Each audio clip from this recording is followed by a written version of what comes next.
भारतीयों पर टिप्पणी की है, उनके शौर्य पर टिप्पणी की है कि भारतीय अगर लंबे समय गुलामी में रहे तो बढ़िया थे, वो आपको उससे हटा देनी चाहिए। हिटलर ने कहा क्यों? तो नेताजी ने जवाब दिया कि जब तक किसी को जान न लो, समझ न लो, उस पर टिप्पणी मत करो। और तुम्हारे सामने एक सच्चा हिंदुस्तानी खड़ा है, आज मुझे समझ लो तो समझ लेना हिंदुस्तान को समझ लिया। ये बातें आंखों में आंखें डालकर केवल एक आदमी कह सकते थे, भारत माता के सच्चे सपूत नेताजी सुभाष चंद्र बोस। तो ये एक विशिष्ट बात मुझे पता लगी थी, सर से मैंने आपको बताई। अब मैं आपकी तालियों के बीच लेफ्टिनेंट कर्नल अमरदीप त्यागी जी को आमंत्रित करता हूं, वो आए और विषय संबोधन प्रस्तुत करें। मुझे पता है आप सुबह से बैठे बैठे थोड़े से थक गए होंगे, लेकिन अभी अभी शोध हुआ है, जिन लोगों के हाथ में भाग्य रेखाएं नहीं होती, ताली बजाने से बन जाती हैं। तो जोरदार तालियां बजाइए। देख कितनी इच्छा है भाग्य रेखाओं की सबको। जोरदार तालियों के साथ कर्नल साहब को लाइए, आइए।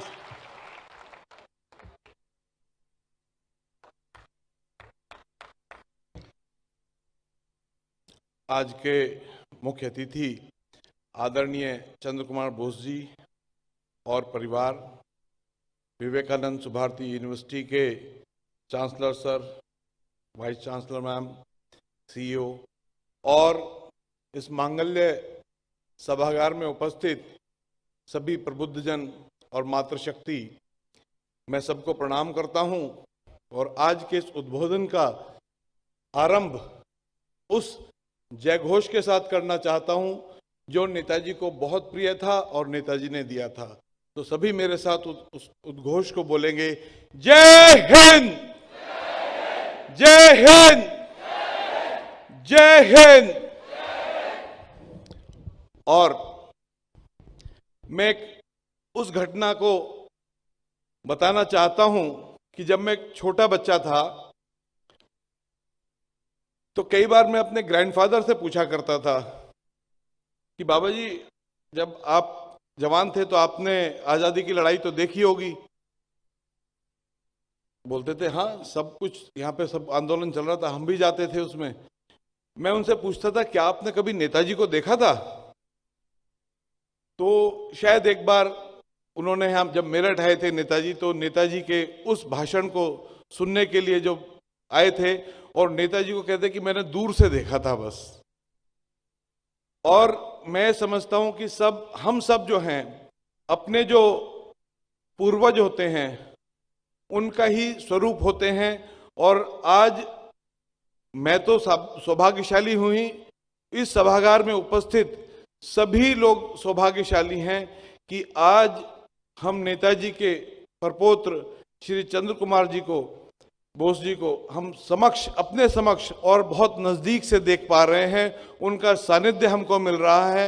और मैं ये कहूं कि मुझे बिल्कुल ऐसा महसूस हो रहा है कि मैं नेताजी को देख रहा हूं। ये बहुत सौभाग्य की बात है। अब मैं आज के उद्बोधन, यानी कि आज से 78 वर्ष पूर्व जब नेताजी ने आज के दिन आजाद हिंद सरकार की घोषणा की थी, उस विषय पे आता हूं और कुछ इसकी शुरुआत कुछ उन गुणों से करता हूं जो नेताजी में मैंने देखा, मैंने पढ़ा। और मैं समझता हूं कि यदि उसका हम 10% भी अपने जीवन में कहीं उतार लें तो एक अच्छे नागरिक बन सकेंगे, अपने देश को आगे बढ़ा सकेंगे।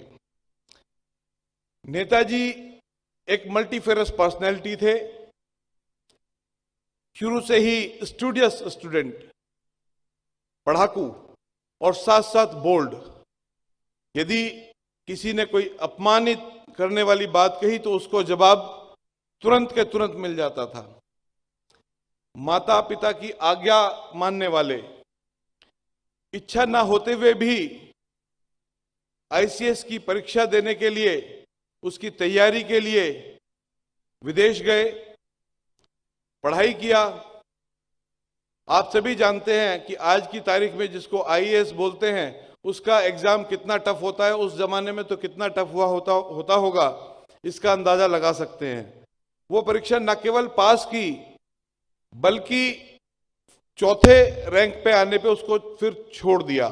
आप ये सोचिए कि पहले से ही एक संपन्न परिवार में जन्म लिया और ऊपर से आईसीएस बनने का मौका और वो त्याग की भावना, क्यों?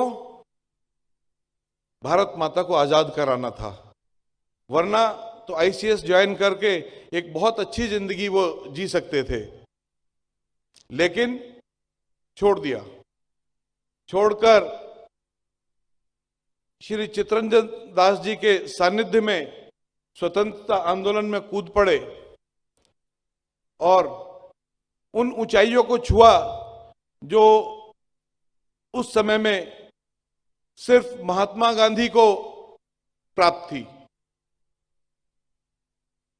महात्मा गांधी से वैचारिक मतभेद होते हुए भी उनका जितना सम्मान नेताजी करते थे उसका कोई तुलना नहीं की जा सकती। महात्मा गांधी जी को राष्ट्रपिता का संबोधन देने वाले नेताजी ही थे। जो मैंने कहा कि उन ऊंचाइयों को छुआ जिस ऊंचाई पे महात्मा गांधी थे, उससे मेरा तात्पर्य यह है कि जब 1939 में दूसरी बार कांग्रेस के अध्यक्ष के लिए उन्होंने चुनाव लड़ा तो उनके समक्ष महात्मा गांधी के द्वारा खड़ा किया गया कैंडिडेट पट्टाभी सीतारमैया वो हार गए। लेकिन वैचारिक मतभेद के चलते नेताजी ने वहां से त्यागपत्र दे दिया, फॉरवर्ड ब्लॉक खड़ा किया और अपनी जो लड़ाई थी वो जारी रखी। उनका मानना था कि जो गांधी जी की अहिंसात्मक नीति है उससे अंग्रेज कभी छोड़ के नहीं जाएंगे। And he was absolutely right. आप ये समझिए कि 1945 के आते आते तक सब आंदोलन बंद हो चुके थे, कांग्रेस के सारे आंदोलनकारी जेल में जा चुके थे। अब ब्रिटिशर्स के ऊपर कोई प्रेशर नहीं था। आगे बताऊंगा। मैं यहां पे बताना चाहता हूं कि जब वो कांग्रेस के अध्यक्ष बने तो जो हमारा प्लानिंग कमीशन है, जो नीति आयोग है आज के टाइम में, उसकी नींव, प्लानिंग कमेटी की नींव नेताजी ने उस वक्त रखी थी। वो दूरदृष्टा थे। उसके बाद जब नजरबंद हुए और उस नजरबंदी में अंग्रेजों के कड़े पहरे से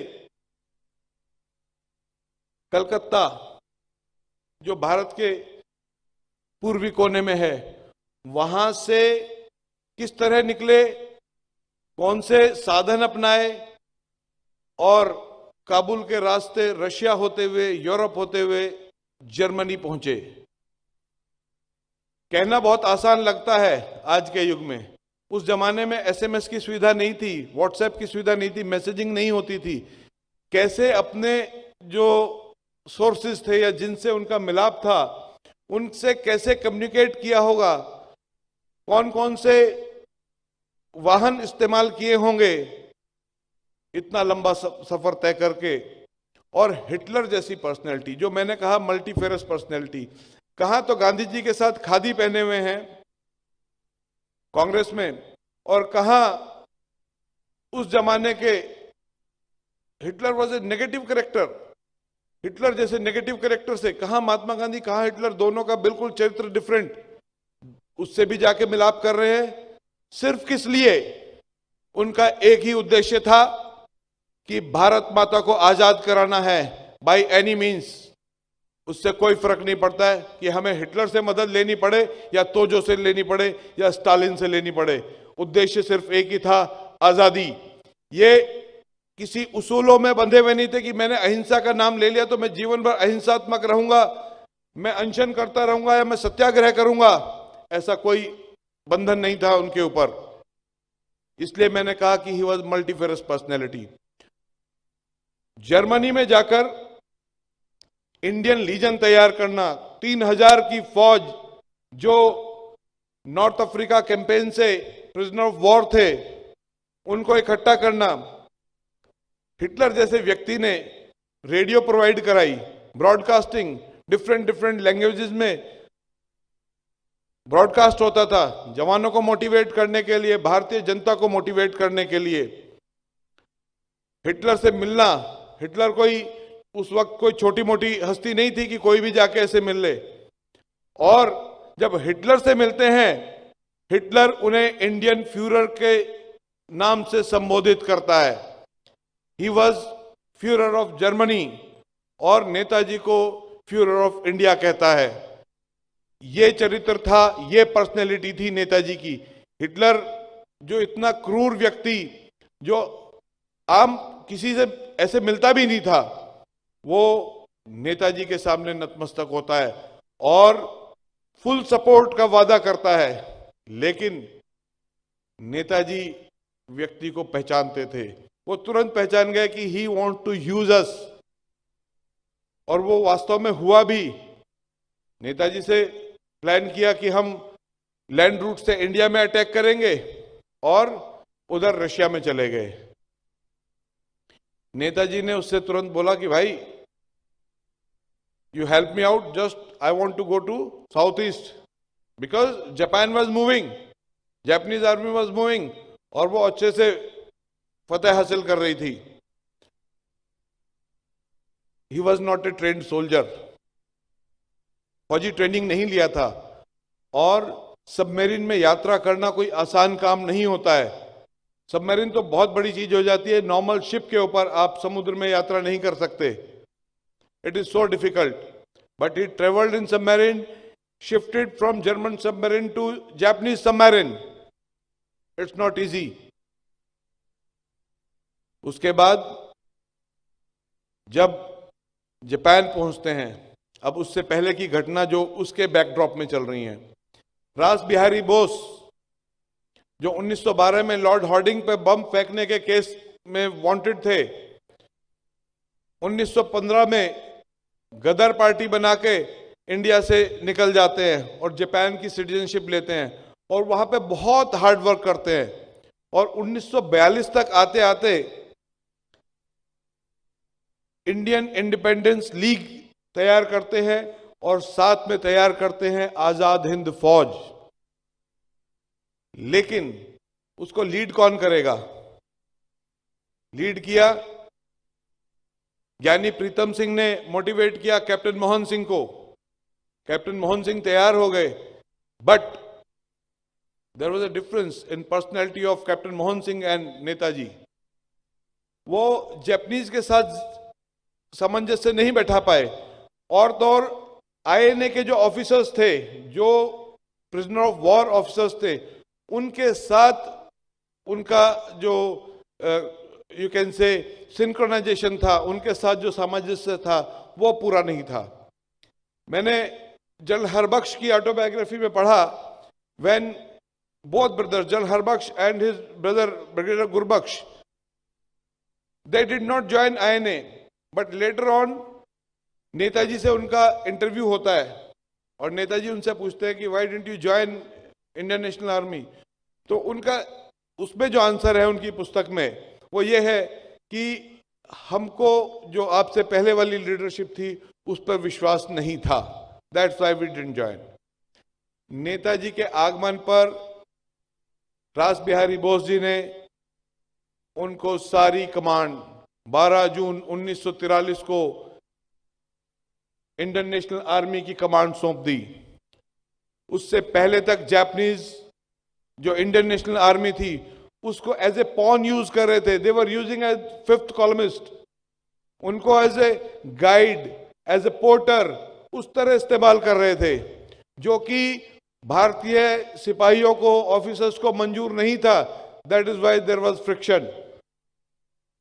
नेताजी ने उनके राजा से मुलाकात की, उनके चीफ से मुलाकात की और उनको बहुत अच्छे से क्लियर किया कि we are going to fight like an independent army of an independent nation, and that was the reason कि 21 अक्टूबर 1943 को उन्होंने आजाद सरकार की घोषणा की, आजाद हिंद सरकार की घोषणा की, so that our army can fight as a army of a independent nation, और एक आजाद सरकार की सेना अपने देश की आजादी के लिए लड़े, उसके लिए उन्होंने ये घोषणा की।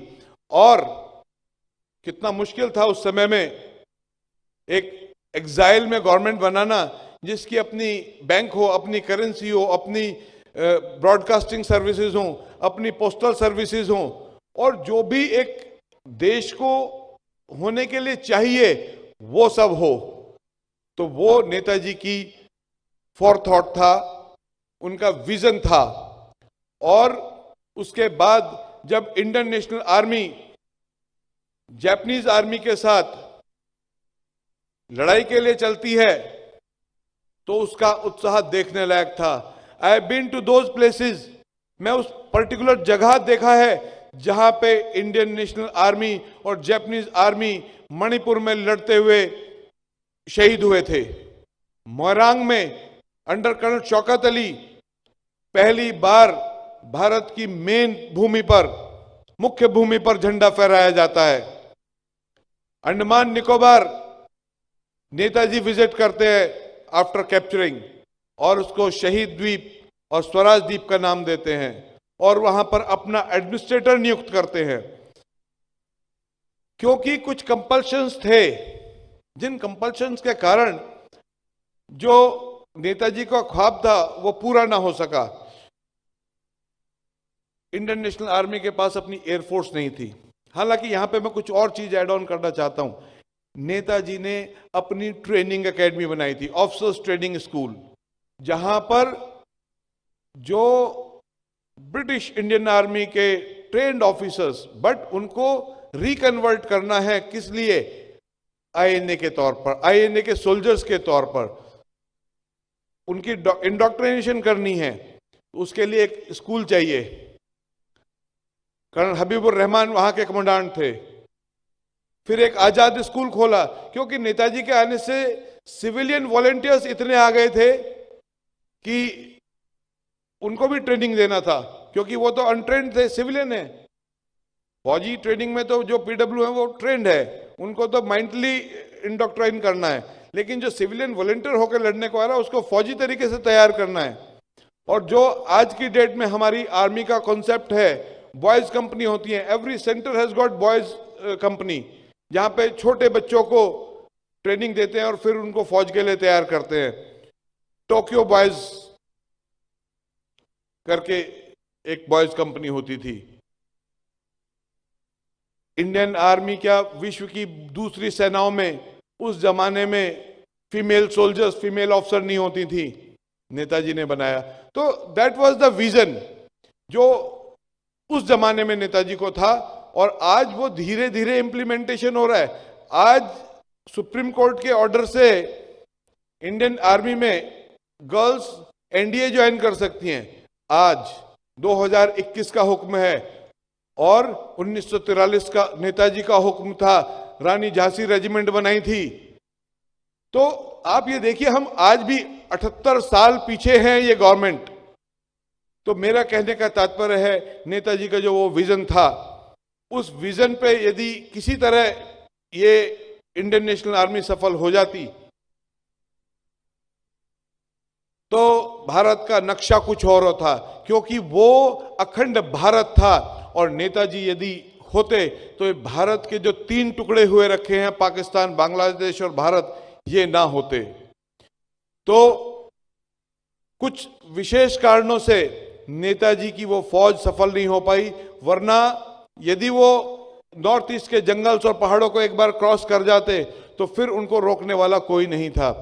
मैं इसी के साथ अपनी वाणी को विराम देता हूं और धन्यवाद देता हूं सुभारती विश्वविद्यालय के संस्थापक डॉक्टर अतुल कृष्ण जी को, कि उन्होंने मुझे ये अवसर दिया कि मैं ऐसे अवसर पर आप सबको संबोधित कर सकूं जहां पे नेताजी के प्रतिरूप श्री चंद्र कुमार बोस जी उपस्थित हो। धन्यवाद। जय हिंद। बहुत बहुत धन्यवाद परमादरणीय लेफ्टिनेंट कर्नल अमरदीप त्यागी जी। एक बार हम अपनी तरफ से भी तालियों से अभिनंदन कर दें सर का, जोरदार तालियों के साथ। कार्यक्रम की श्रृंखला में मैं आपको संक्षिप्त में बता दूं, एक तो बसें 6 बजे जाएंगी, आप लोग धैर्य से बैठे रहें। दूसरा, कार्यक्रम की अगली श्रृंखलाओं में एक लोकार्पण होना है, हमारे संग्रहालय का लोकार्पण होना है, एक आप सांस्कृतिक प्रस्तुति देखेंगे, कुछ मेधावियों को हम सम्मानित करेंगे और सीधे फिर हम सुनेंगे मुख्य अतिथि को। बहुत संक्षिप्त कार्यक्रम है, तो मैं सीधे बिना किसी विलंब के सांस्कृतिक प्रस्तुति के लिए अपने विश्वविद्यालय के छात्र छात्राओं को आमंत्रित करता हूं, आप तालियों से उनका अभिनंदन करें। हमारे विश्वविद्यालय के छात्र छात्राएं समूह गान के लिए।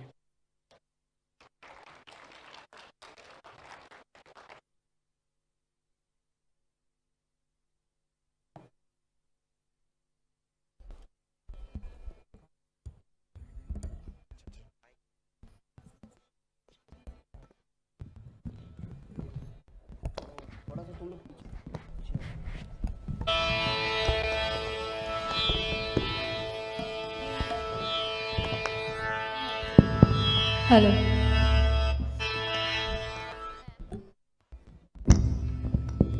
Hello.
Sari sari sari sari sa pada pama pa gama gare ga sari sari sari sari sa pada pama pa gama gare ga sari sari sari sari sa pada pama pa gama gare ga sari sari sa sari gama pada pama pa sari re sa युगों युगों से यही हमारी, युगों युगों से यही हमारी बनी हुई परिपाटी है, बनी हुई परिपाटी है। खून दिया है मगर नहीं दी, खून दिया है मगर नहीं दी।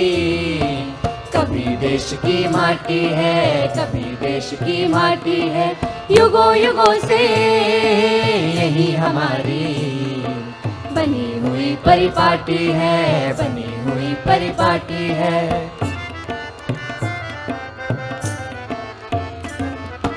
इस धरती ने जन्म दिया है, यही पुनीता माता है।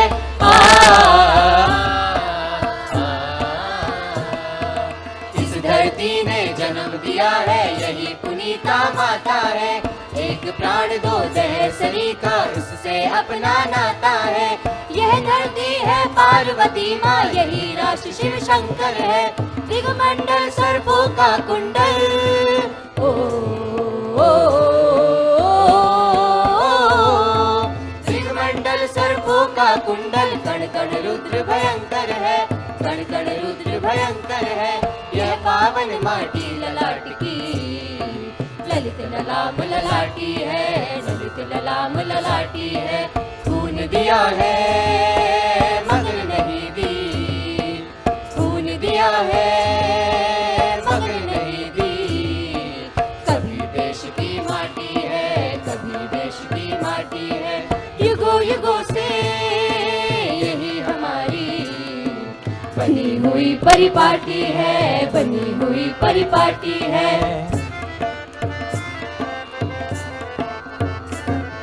सिख मराठे राजपूत क्या बंगाली क्या मद्रासी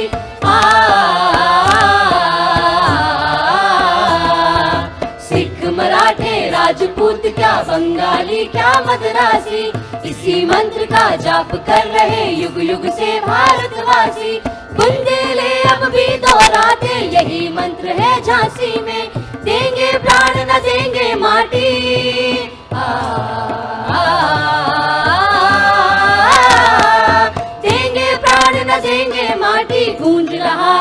नस में, गूंज रहा है नस नस में, शीश चढ़ाया काट गर्दने, यारी गर्दन काटी है, यारी गर्दन काटी है, खून दिया है मगर नहीं दी, खून दिया है मगर नहीं दी, कभी देश की माटी है, कभी देश की माटी है, युगों युगों से यही हमारी बनी हुई परिपाटी है, बनी हुई परिपाटी है, यही देश की माटी है, यही देश की माटी है, यही देश की माटी है, यही देश की माटी है, यही देश की माटी है, यही देश की माटी है, यही देश की माटी है, यही देश की माटी है, यही देश की माटी है, यही देश की माटी है।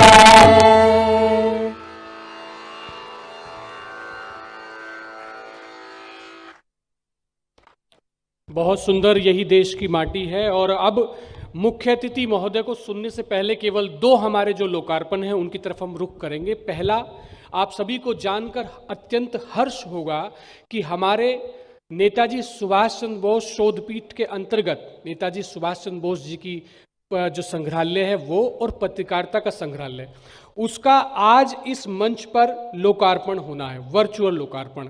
उसकी जानकारी के लिए मैं तो अनुरोध करूंगा जिन्होंने उसे सजाया संवारा है, और चूंकि अभी विश्वविद्यालय भ्रमण में मुख्य अतिथि जी के मैं साथ था, तो उन्होंने उस संग्रहालय को देखकर जो टिप्पणी की उससे आपका भी हृदय गदगद होगा, मेरा तो हुआ ही। उन्होंने कहा कि आपका चित्र प्रदर्शनी देखकर मैं एक बात कहना चाहता हूं, मैंने लाल किले की प्रदर्शनी देखी है, उससे भी रेयर कई चीजें आपके पास हैं। तो ये हम सबके लिए बहुत सौभाग्य की बात है, और उनके मुंह से सुनना जिन्होंने नेताजी को जिया है, जाना है, जो उनके रक्त हैं, तो ये अपने आप में एक अच्छी बात है। मैं नीरज कर्ण जी को निमंत्रण देता हूं, वो उसके विषय में संक्षिप्त जानकारी दें, उसके बाद वर्चुअल लोकार्पण होगा। डॉक्टर नीरज कर्ण सिंह जी।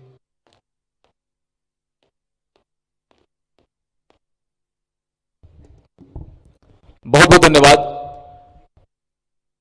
जैसा कि आपने बताया कि नेताजी सुभाष चंद्र बोस शोधपीठ, शोधपीठ का मतलब है रिसर्च करने के लिए एक स्थान, उस व्यक्तित्व के ऊपर संपूर्ण शोध करने के लिए, उनके व्यक्तित्व पर, उनके कृतित्व पर, उनके किए हुए काम, उनकी जीवनी, उनकी उन तमाम चीजों का अध्ययन कर कुछ ऐसी चीजों का शोध करना जिसके बारे में लोगों को जानकारी कम है।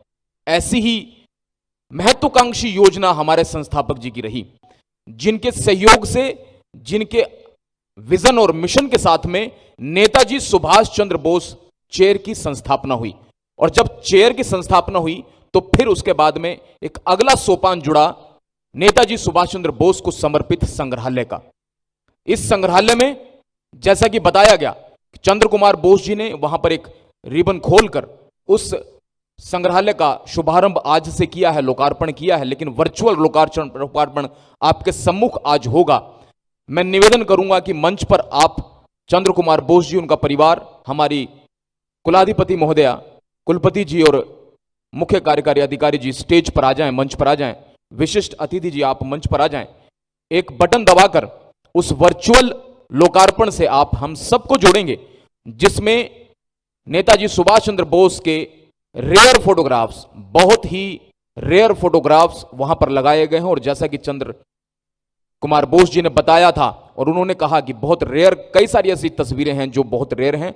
आप सभी के लिए वो स्थान खुला होगा और आप सभी कभी भी आकर वहां नेताजी सुभाष चंद्र बोस जी का स्मरण कर सकते हैं, उनके बारे में सीख सकते हैं, जान सकते हैं। और पत्रकारिता का पहला ये संग्रहालय भी होगा नेताजी सुभाष चंद्र बोस, और साथ साथ में पत्रकारिता का देश का पहला संग्रहालय सुभारती विश्वविद्यालय के पत्रकारिता संकाय में स्थापित किया गया है। मैं निवेदन करता हूं प्रोजेक्शन टीम से कि लैपटॉप स्टेज पर लाकर वो बटन दबवाकर उस वीडियो को सबके सम्मुख विजुअल वर्चुअल लोकार्पण करने में हमारा सहयोग दें। मेरा प्रोजेक्शन टीम से निवेदन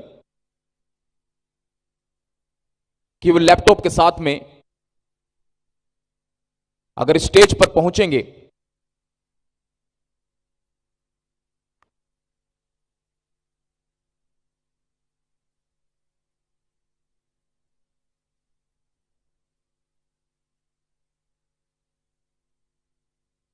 साथियों, मैं बताना चाहूंगा आपको, इस विश्वविद्यालय में 4 शोधपीठ हैं। शोधपीठ किसी भी महान व्यक्तित्व के जीवन पर, उनके किए हुए काम पर शोध करना, रिसर्च करना, रिसर्च के साथ साथ में उन गैप, उन रिक्त स्थानों को तलाशना और फिर उसके बाद में साहित्य संरचना करना, यह एक शोधपीठ का कार्य होता है।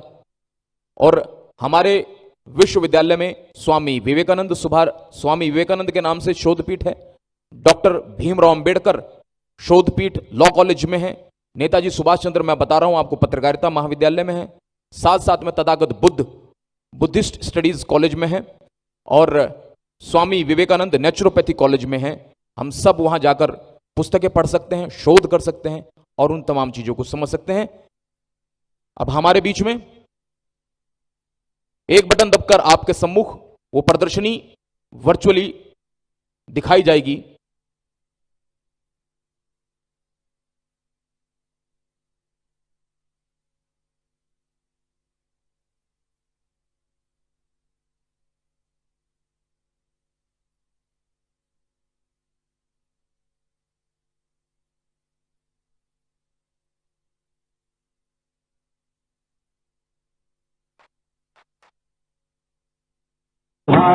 पर दे हुकूमत का बहिष्कार था सुभाष, अपने गुलाम देश की ललकार था सुभाष, माँ के चरण तक पुण्य नमस्क था सुभाष। अरे सुनो देशवासियों, सुनो देशवासियों, हिंद के निवासियों, उसने तो गजब भाग्य ही पलट दिया। सुनो देशवासियों, हिंद के निवासियों, उसने तो गजब किया, भाग्य ही पलट दिया। भर दिया जय हिंद के नारे से आसमान। सुनो रे सुनो, सुनो रे सुनो देश के हिंद मुसलमान, अरे सुनो रे।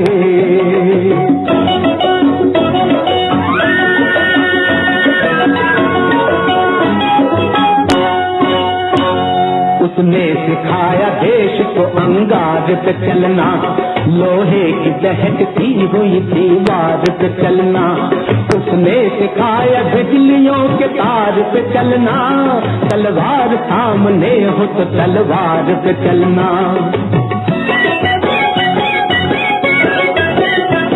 अरे नरबला जवाब था, नरबला जवाब था, जिंदा इनकलाब था, काम उसने वो किया, हिल गया ब्रिटानिया। लाजवाब था, जिंदा इनकलाब था, काम उसने वो किया, हिल गया ब्रिटानिया। उसकी वो आजाद हिंद फौज थी महान। सुनो रे सुनो, सुनो रे सुनो देश के हिंद मुसलमान, अरे सुनो बहन भाई, सुनो सुनो नौजवान, ये सुभाष की कथा सुनो रे, ये सुभाष की कथा सुनो रे। बहुत सुंदर। मैं गणमान्य अतिथियों से अनुरोध करूंगा वो मंच पर ही अभी विराजमान रहें। हमारे प्रभात का जो विशेषांक है साप्ताहिक, उसके आज विशेष अंक का लोकार्पण होना है। तो मैं इसी क्रम में अखबार से जुड़े जो हमारे अन्य महत्वपूर्ण लोग हैं, जैसे संपादक महोदय से मैं अनुरोध करूंगा अशोक त्यागी जी से वो आ जाएं, प्रशासनिक संपादक आरपी सिंह साहब आप भी मंच पे आ जाएं, नीरज किरण जी अंक संपादक आप भी मंच पे विराजमान हैं और नज़दीक आ जाएं। इसके साथ में अनम शेरवानी जी आप भी आ जाइए, मीडिया मैनेजर साहब आप सभी लोग मंच पे आ जाएं और फिर उसका लोकार्पण हमारे आज के परमादरणीय मुख्य अतिथि और गणमान्य अतिथियों के करकमलों द्वारा होगा। आज का ये विशेषांक आप सभी को मैं बताता चलूं कि हमारे आज के दिन पर ही आधारित है। इसमें नेताजी, हमारा 21 अक्टूबर और आज़ाद हिंद फौज को विशेष रूप से सम्मिलित किया गया है। हर सप्ताह ये आपको नए रंग रूप में मिलेगा। और इसके प्रबंध संपादक, जैसा कि आप सबको पता ही है, हम सबके प्रेरणा स्रोत, परिवार प्रमुख डॉक्टर अतुल कृष्ण जी हैं।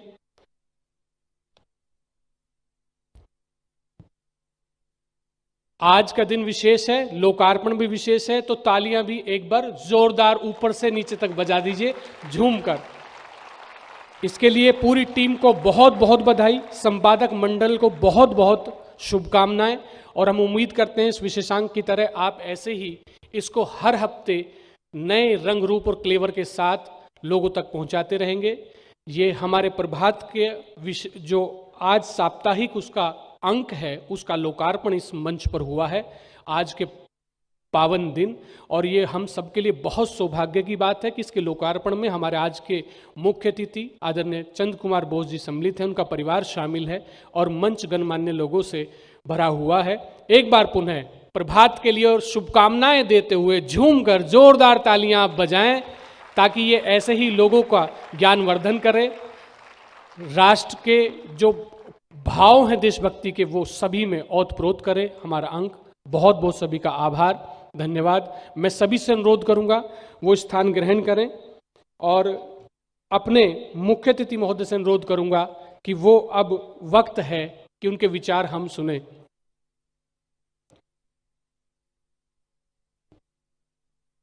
आपकी तालियों के साथ मुख्य अतिथि महोदय।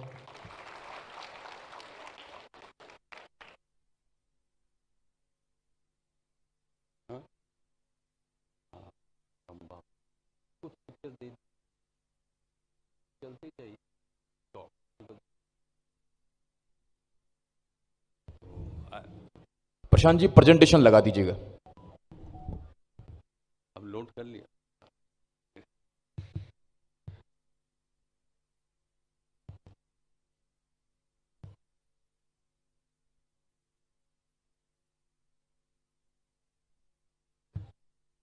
नमस्कार।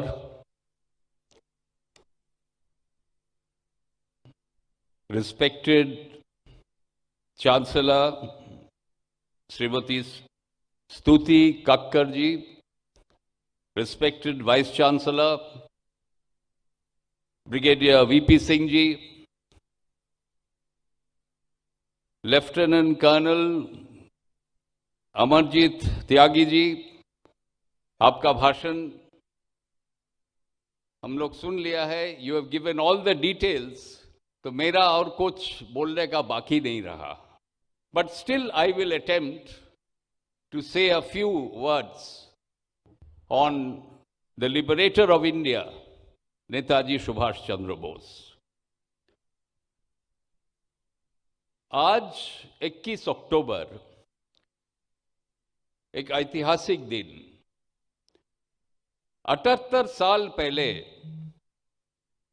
अर्ज़े हुकूमत Azad Hind, the provisional government of Azad Hind, ये स्थापित हुआ था सिंगापुर में 1943 में। And this is the man जो अखंड भारत के प्रथम प्रधानमंत्री थे। This man was born in a very humble and simple परिवार। My great grandfather Janakinath Bose एक साधारण परिवार में जन्म लिया था। बंगाल में एक कोदालिया ग्राम बोल के एक साउथ कलकत्ता के पास एक जगह है, जहां पर वो पढ़ाई शुरू किया था। और एक गड़िया बोल के एक स्थान है कलकत्ता में, जो कोदालिया विलेज से 15 किलोमीटर दूर। जानकीनाथ बोस पैदल आते थे 15 किलोमीटर एल्बर्ट स्कूल में पढ़ने के लिए, फिर 15 किलोमीटर वापस जाते थे घर जाने के लिए। His father could not provide transport for him, but Janakinath Bose became a lawyer। Cuttack high court में उन्होंने प्रैक्टिस शुरू किया। And from humble beginning, he became a government pleader or top lawyer of Cuttack High Court. 15 मकान उन्होंने कटक शहर में बनाया था। आप जानते हैं नेताजी सुभाष चंद्र बोस की जन्म कटक में हुआ था, उड़िया बाजार कटक में। मगर ये जो 15 मकान उन्होंने बनाया था, वो एक भी मकान परिवार के पास नहीं है। परिवार जानकीनाथ बोस इंश्योर्ड जी, वो जब कलकत्ता वापस आए, वो 15 मकान he donated to the people of Cuttack and Odisha.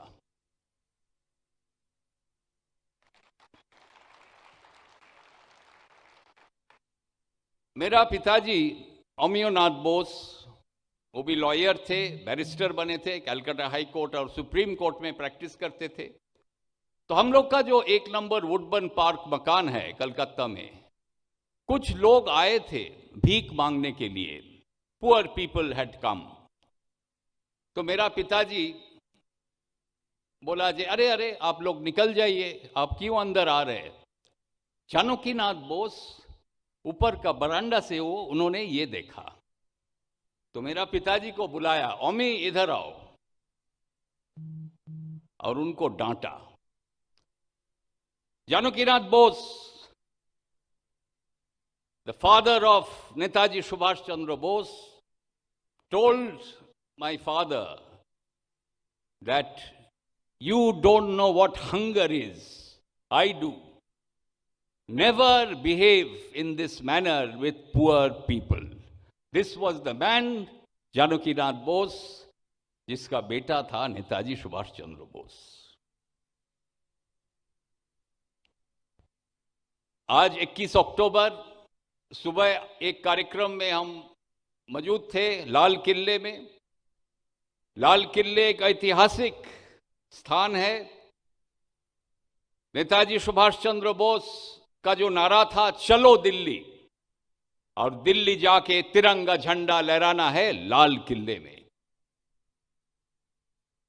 Subhash Chandra Bose और महात्मा गांधी के साथ गंभीर रिश्ता था।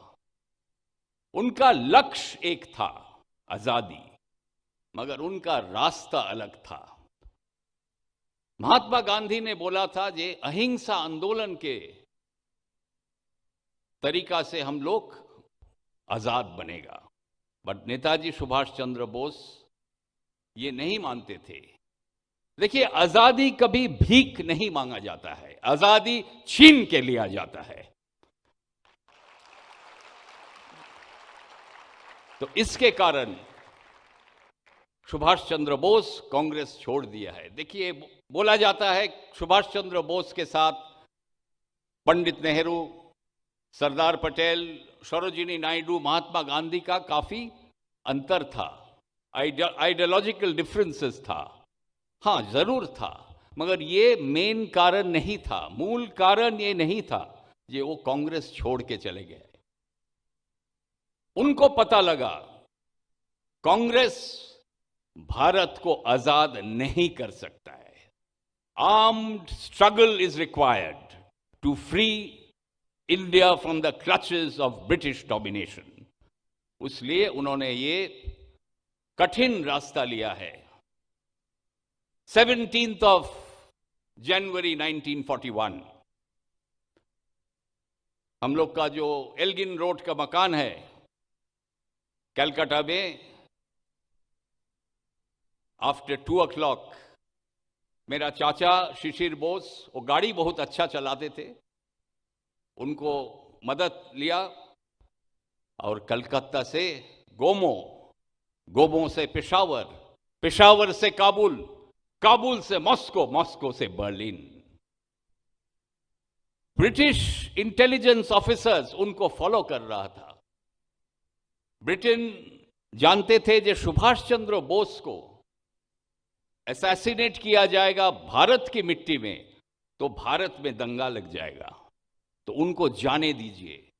जब अफगानिस्तान का रास्ते में जाएगा, उनके ऊपर आदेश था विंस्टन चर्चिल जो ब्रिटिश का प्राइम मिनिस्टर था, उनका आदेश दिया था, kill Subhash Chandra Bose once he crosses on to Afghanistan soil.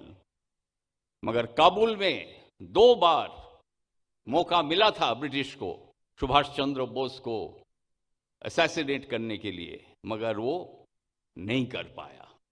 He escaped, he actually escaped, not from Calcutta. They were tracking him right up to Kabul. ये ब्रिटिश इंटेलिजेंस फाइल्स में हम लोग देखा है, but he escaped from the British intelligence from Kabul onwards. Lieutenant colonel Amarjeet साहब ने बताया Adolf Hitler का साथ उनका जो इंटरैक्शन हुआ था। I will not go into details, but here was a man Subhash Chandra Bose जो बर्लिन में बैठ के हिटलर को चैलेंज किया था।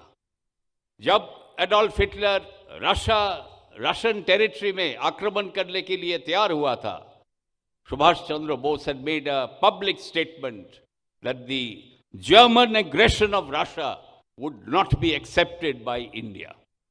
इन्होंने बताया था। उसके बाद देखिए नेताजी का लाइफ आप स्टडी करने से आपको पता चलेगा, ही always took the difficult path. जब उन्होंने आईएएस एग्जामिनेशन में 4था स्थान मिला था, actually Subhash Chandra Bose stood first in the ICS examination, but Britain ने क्या बोला, भारतीय कभी फर्स्ट नहीं हो सकता है, so he was deliberately made 4th। उसके नीचे जाने नहीं सका, but he was given a 4th ranking because he was a भारतीय। ये भी बात हम लोग पढ़ा है। But Subhash Bose would have had a very comfortable life as in the ICS service, but नहीं। He wrote to his father Janakinath Bose that I cannot serve 2 masters. मेरा एक ही मास्टर है, भारत माता। तो भारत माता के साथ हम ब्रिटिश इंपीरियलिस्ट फोर्स को सर्व नहीं कर सकता है। Therefore हम रिजाइन कर रहे आईसीएस सर्विस से। Janakinath Bose was not happy. सबका पिताजी मांगते हैं कि भाई बेटा अच्छा काम करे, अच्छा नौकरी करे, आगे बढ़े, बट आईसीएस से रिजाइन करके फिर क्या करेगा बेटा। But there was one man who supported his younger brother, that was my grandfather Sharad Chandra Bose. Sharad Bose ने सपोर्ट किया। जे सही बात है, आप 2 मास्टर को आप सर्व नहीं कर सकोगे, तो you resign and come back to India. तो ही रिजाइन, भारत में वापस आया। 1921 की बात है। He met Mahatma Gandhi in Mumbai and Mahatma Gandhi sent him to Desh Bandhu Chittaranjan दास इन कलकत्ता, जिसके साथ वो राजनीति में आया, काम शुरू किया। He was the executive officer to the mayor of Calcutta, Desh Bandhu Chittaranjan Das. Then he himself became the mayor of Calcutta. As mayor of Calcutta, Subhash Chandra Bose रास्ते पे खड़े होके काम करते थे। I want to know how many mayors we have a mayor in Calcutta now also. आपका सब शहर में भारत में मेयर होता है, बट कितना मेयर रोड पे खड़ा होके सुपरवाइज करता है काम? नेताजी सुभाष चंद्र बोस डिड। तो हम लंबा भाषण देने नहीं आया, but I want to send a message what Subhas Chandra Bose did. इसी आप लोग सब, आपको करियर शुरू करने वाला है, यू आर ऑल स्टडिंग। ये जो यूनिवर्सिटी है ये एकदम बहुत यूनिक है। I have been to many universities, I have studied in London university. हम लेक्चर देने जाते हैं काफी जगह में, but this kind of unique concept आपका जो स्वामी विवेकानंद यूनिवर्सिटी में जो हम देख रहे हैं, ये बहुत यूनिक है। I feel we are proud of the Indian culture. Bharat का जो इतिहास है, भारत का जो संस्कृति है, ये स्वामी विवेकानंद यूनिवर्सिटी में आने से ही पता चलेगा, because each and every classroom that I went, I could connect with the rich heritage and culture of Bharat, India. तो सुभाष बोस के स्टोरी में वापस जाए। देखिए, आजाद हिंद फौज में 60,000 सैनिक था। जब सुभाष बोस टेक ओवर किया, रास बिहारी बोस ने उनको दायित्व दिया है कि आप आगे बढ़ाइए आजाद हिंद फौज को। उस टाइम आजाद हिंद फौज में 25,000 सैनिक था, पर नेताजी एनहांस किया, 60,000 सैनिक किया। उस time Rani of Jhansi regiment का बारे में आप लोग ऑलरेडी सुने हैं। कर्नल अमरजीत सिंह ने बताया है 1943 में women had equal rights with the main. आज तक हम लोग का 75 साल हो गया है, हम लोग को आजादी मिला है, we have not been able to give equal rights to women, but Subhash Chandra Bose gave equal rights to women along with men to fight for India's freedom। ये बहुत महत्वपूर्ण बात है। कोई भी आर्मी विश्व में 1940s में विमेन को इक्वल राइट्स नहीं दिया है, पर नेताजी ने दिया था। And Netaji did another thing. ये जो 60,000 सैनिक था, ये सब कौन था?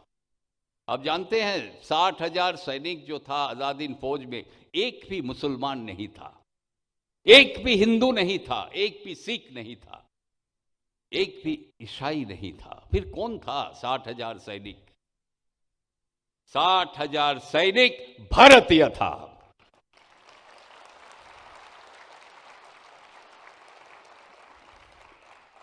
आज भारत में नेताजी का जो आदर्श था, धर्म हम लोग का अपना मामला है। सुभाष चंद्र बोस वॉज अ डिवाउ हिंदू, आध्यात्मिक भी था, ही was a spiritual person. Subhash Bose का गुरु था स्वामी विवेकानंद, आप ही का यूनिवर्सिटी का आप नाम दिया है, ही was his guru. Ramakrishna Paramhansa and Swami Vivekananda, they were gurus of Netaji. But Netaji realized one thing: you should not mix up religion with politics. You should not mix up religion with freedom fighting. तो उसीलिए उन्होंने ये नारा उन्होंने कॉइन किया, जय हिंद। बिकॉज सुबह जब आजाद हिंद फौज के सैनिक जब अपने को ग्रीट करते थे, कुछ लोग बोलते आदाब, कुछ लोग बोलते good morning, some people said namaste, तो ही रियलाइज इसमें यूनिटी नहीं बनेगा। Unless you are united, you cannot fight for India's freedom. उसीलिए ये उन्होंने कॉइन किया था। Story goes that Abid Hassan had suggested, but इसका कोई एविडेंस नहीं है। During the 90 days submarine journey from Kiel to Southeast Asia, Madagascar, उन्होंने discuss किया था how to unite the forces। तो ये वर्ड, ये फ्रेज उन्होंने कॉइन किया, जय Hind. And till today also when you से जय हिंद, आपको एक दिल में कुछ महसूस जरूर होता है। बोलिए जय हिंद, जय हिंद होता है।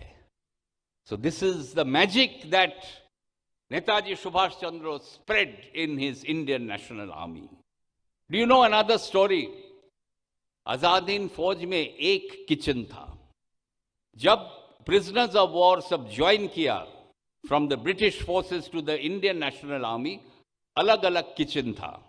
एक मुस्लिम किचन, एक सिख किचन, एक हिंदू किचन। तो नेताजी ने देखा जी भाई ऐसा तो काम नहीं होगा, you have to eat together, sleep together and fight together. अलग अलग होने से नहीं पड़ेगा।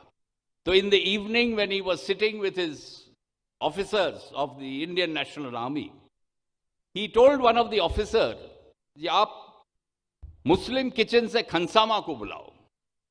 तो बुलाया, तो खनसामा आया, बोला आपको क्या बन रहा है आज किचन में? बोला गोश्त बन रहा है साहब। तो ठीक है, एक पीस ले आइए। Then from the Hindu kitchen वो पंडित को बुलाया गया, बोले आपका किचन में क्या बन रहा है? ये मीट बन रहा है। बोलो एक छोटा सा पीस ले आइए। और सिख किचन में भी बोला जी हम भी मटन बन रहा है, तो ठीक है आप भी एक पीस ले आइए और एक बड़ा बोल कटोरा आप ला के दीजिए। What Netaji did, the personality that he had, आज ये करना थोड़ा मुश्किल हो सकता है, but he could do it. He mixed all the meat together and he told the खनसामा ऑफ द मुस्लिम किचन, आप ये मुसलमान मीट उठाइए इधर से, और हिंदू को बोला आप आपका हिंदू मीट उठाइए, और सिख किचन का जो कुक था उनको बोला आप सिख गोश्त अब निकालिए। बोले ये तो संभव नहीं है। देन सुभाष बोस सेड, देखिए ये जो सिरा है ये काटने से आपको लाल खून निकलेगा। We are all brothers and sisters, we are all भारतीयर्स। आज का जो युवा पीढ़ी है ये समझने पड़ेगा कि हम लोग यूनाइटेड नहीं रहने से भारत को आगे हम लोग नहीं ले जा सकता है। Subhash Chandra Bose could establish each one of us as भारतीय। टुडे माननीय प्रधानमंत्री नरेंद्र मोदी जी जो नारा दे रहे, सबके साथ सबके विकास, सबके साथ सबके विश्वास, और अब बोला जा रहा है सबके साथ सबके प्रयास, ये सुभाष चंद्र बोस इंप्लीमेंट किया था उनका आजाद हिंद फौज में।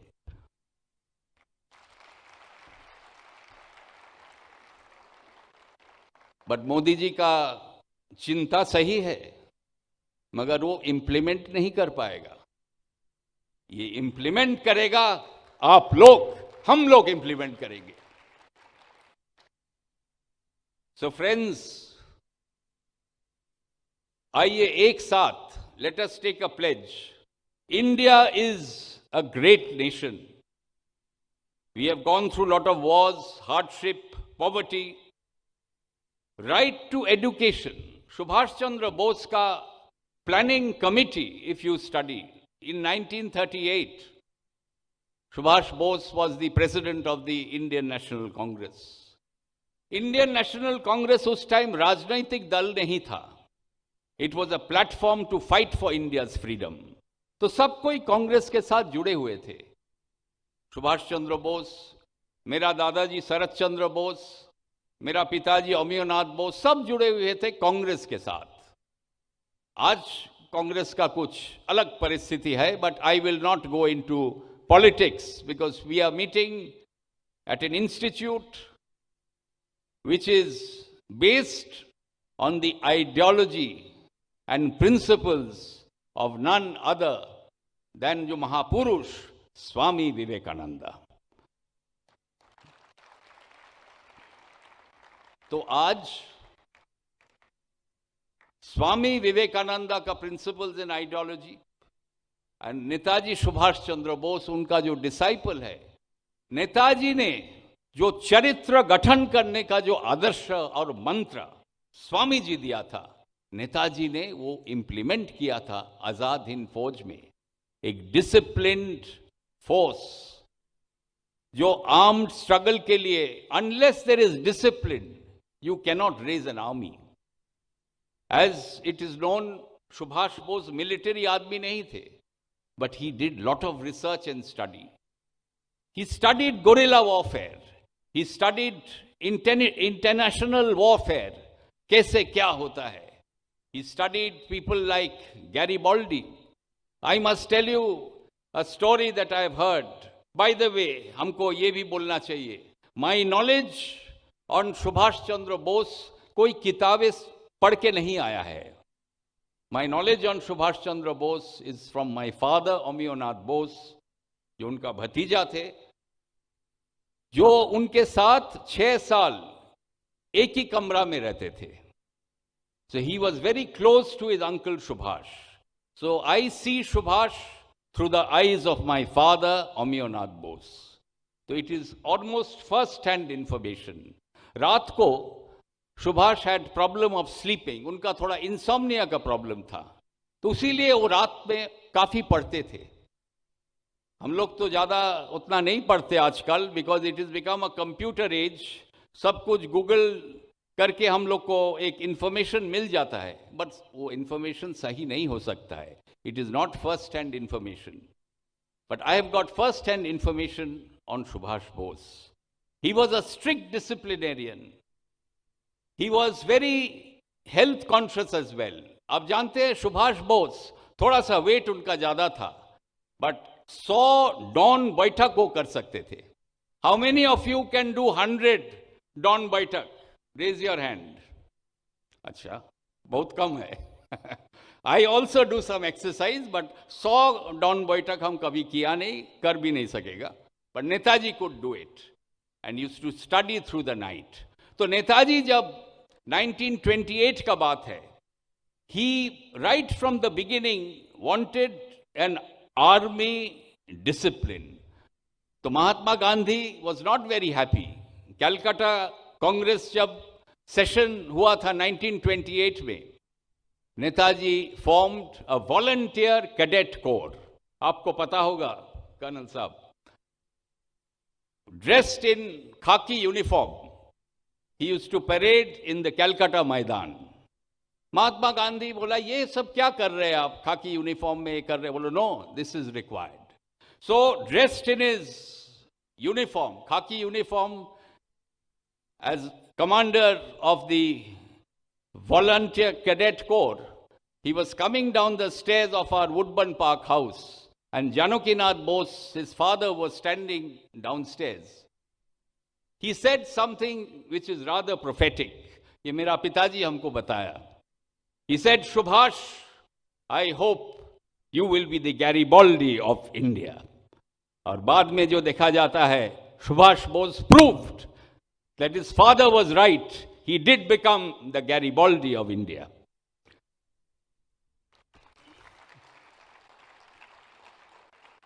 So this was the man.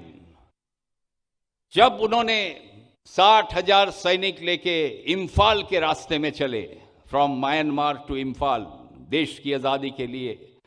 अब जानते हैं वो मार्चिंग ट्यून आज भी आर्मी में जब कैडेट्स पास आउट करते हैं, यही सेम मार्चिंग ट्यून बजाया जाता है.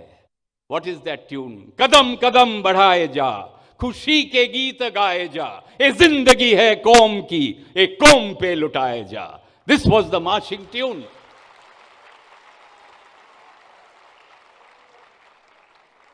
तो 60,000 सैनिक बलिदान देने के लिए तैयार हो गया और इम्फाल का रास्ते में चले. और इम्फाल के रास्ते में पहुंच के दे एंटर्ड मणिपुर. मणिपुर में आके भारत की मिट्टी में आजाद हिंद फौज ब्रिटिश आर्मी को पराजित किया था, डिफीट किया था और मार के निकाला गया था मोइरांग से. और मोइरांग में 14 अप्रैल 1944 साल में भारत की तिरंगा झंडा लहराया गया था. यही था भारत के मिट्टी में आजादी.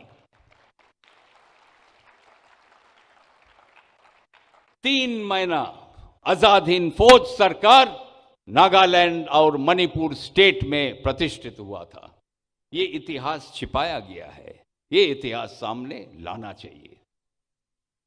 एक बार माननीय प्रधानमंत्री जी के साथ बातचीत हो रहा था, मेरा मौका मिला था 2-3 बार उनसे मिलके बातचीत करना. तो हमने उनको बोला कि आपका सोच क्या है? कोई भी राष्ट्र आगे नहीं बढ़ सकता है, ये राष्ट्र आपका इतिहास संस्कृति भूल जाए. तो ही फुल्ली एग्रीड.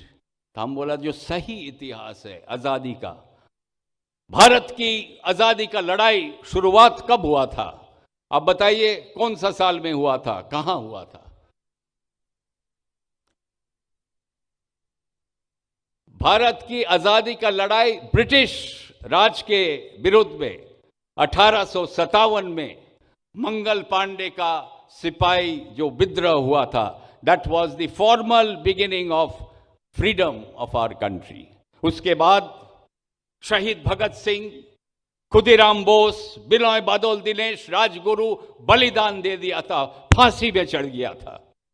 महात्मा गांधी का आंदोलन था, अहिंसा आंदोलन, प्रभावित हुआ था जरूर, मगर उसमें आजादी नहीं मिलता। The final onslaught on British imperialism was none other than the battle of the Azad Hind Fauj and subsequent INA trials which were held at the Red Fort, Lal Kille में 1945 end और 46 beginning में। तो आज जब ये कार्यक्रम में मेरा सौभाग्य था, हम गए थे, तो हमने एक चीज बताया।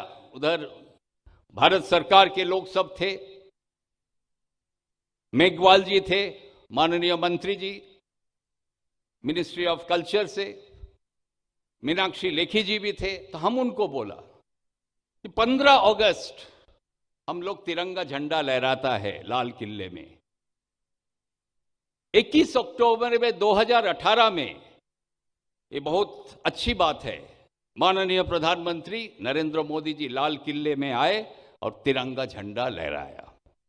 मगर 2019, 20, 21 में क्यों नहीं हुआ?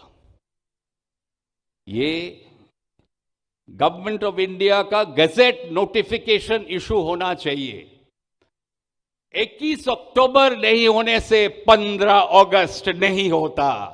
आजादी हम लोग को नहीं मिलता 1947 में। तो आज भारत की जनता, 135 करोड़ भारत की जो आबादी है जनता, ये मांग करता है कि आप 21 अक्टूबर में तिरंगा झंडा लाल किले में नहीं लहराइए। 15 अगस्त आपको अधिकार नहीं है तिरंगा झंडा लाल किले में लहराने। मैसेज चले गए प्रधानमंत्री जी के पास। आई फील उन्होंने एक पॉजिटिव रिस्पॉन्स करेंगे और अगले साल में 2 बार, 15 अगस्त और 21 अक्टूबर, 2 बार प्रधानमंत्री जी लाल किले जाएंगे और तिरंगा झंडा लहराएंगे और अखंड भारत की पहला प्रधानमंत्री नेताजी सुभाष चंद्र बोस और आजाद हिंद फौज के 60,000 सैनिक को सम्मान दिया जाएगा।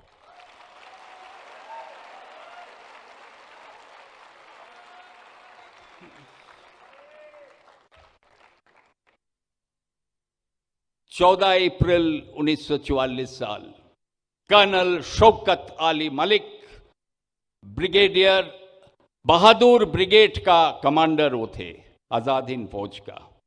उनका ऊपर आदेश था लाल किले तक जाइए। मोइरांग कैप्चर हो गया है, मगर दिल्ली कैप्चर करने पड़ेगा। ब्रिटिश को भारत से निकालना है तो दिल्ली लाल किले को कैप्चर करने पड़ेगा। आजाद हिंद फौज प्रस्तुत हो गया, तैयार हो गया, मगर नहीं जा पाया। एटम बॉम्ब गिराया गया, आप जानते हैं, अगस्त। उसके बाद जापान सरेंडर किया। जापान सपोर्ट दे रहा था, लॉजिस्टिक सपोर्ट दे रहा था। फूड सप्लाई कट ऑफ हो गया, मलेरिया हो गया पूरा नॉर्थ ईस्टर्न रीजन में।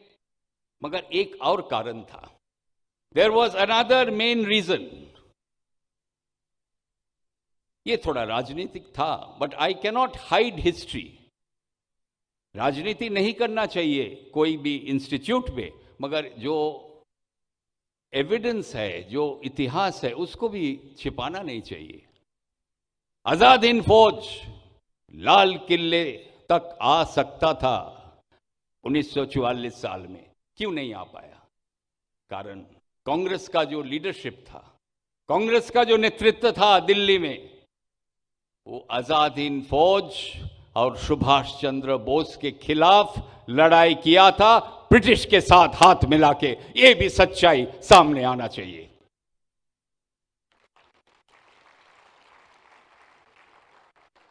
आजाद हिंद फौज रिट्रीट किया, मगर एक चीज साफ हो गया है, आपका जो लक्ष्य है, आप लोग पास आउट करेंगे, you will become engineers, doctors, accountants.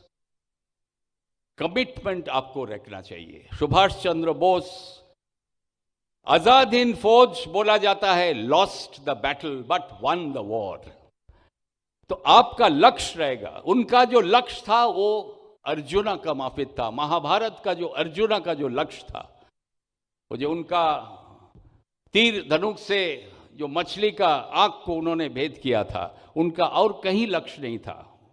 उसी मछली का आंख को बो एंड एरो से भेद करने का उनका लक्ष्य था। सुभाष चंद्र बोस का एक ही लक्ष्य था, देश की आज़ादी, भारत की आज़ादी, ब्रिटिश साम्राज्य को इधर से भगाने का।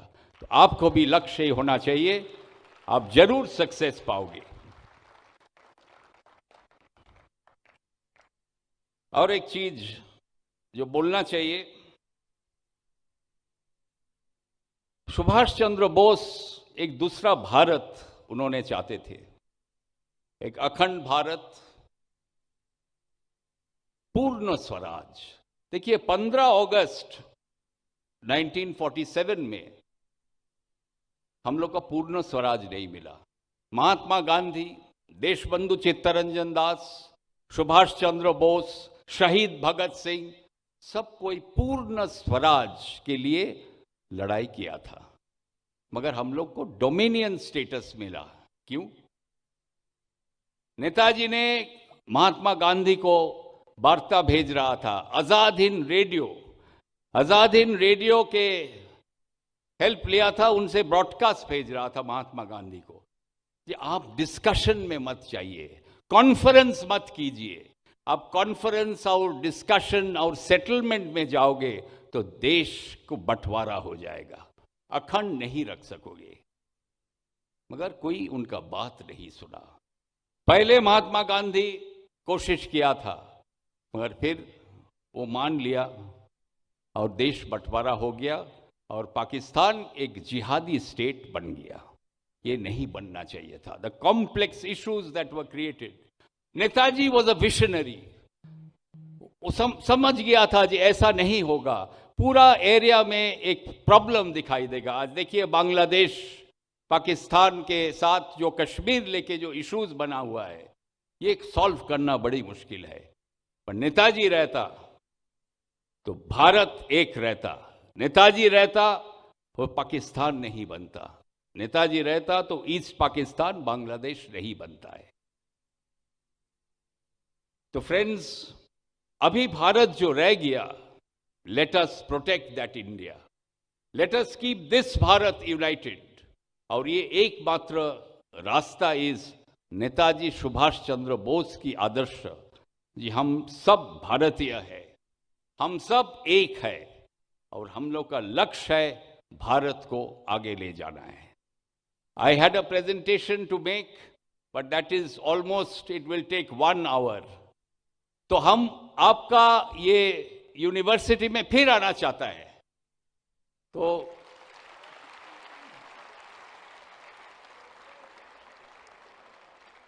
तो अगले बार के लिए तो कुछ रखना चाहिए कि नहीं?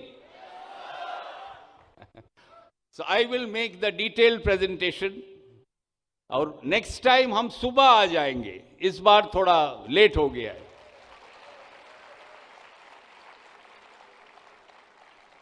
सो दैट मॉर्निंग सेशन में हम प्रेजेंटेशन करेंगे, but I don't believe in just giving lecture and going away. Interactive session बहुत जरूरी है यूनिवर्सिटी लेवल में।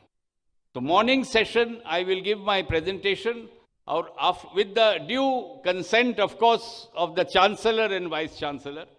और सेकेंड सेशन में आप क्वेश्चन आंसर एक सेशन रखा जाए कि आपका जो प्रश्न है, if I am capable I will answer it. तो we will meet again 21st of October 2022।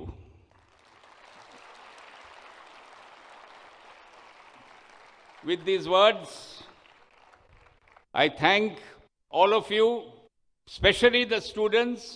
इतना पेशेंटली आप सुन रहे, responding so positively, so I can go on talking, but then हम लोग को फिर दिल्ली वापस भी जाना है, आप लोग को भी घर जाना है, हॉस्टल जाना है, जो भी है। So I will again come and interact. I like talking to students. In fact I have a presentation about the freedom movement जो डिफरेंट यूनिवर्सिटीज में हम देते रहता है। I hate political speeches, although I am in politics, but political speech में कोई substance नहीं रहता है. But historic speech, university lectures में substance होने पड़ता है. Otherwise, it falls flat. So I thank all of you for inviting me here. We will meet again. Let us conclude by saying, let us be united. हम लोग सब भारतीय हैं. हम लोग भारत को आगे ले जाएंगे. स्वामी विवेकानंद और सुभाष चंद्र बोस की आदर्श को सामने रख के हम लोग भारत को आगे ले जाएंगे. जय हिंद, जय हिंद, जय हिंद. नमस्ते.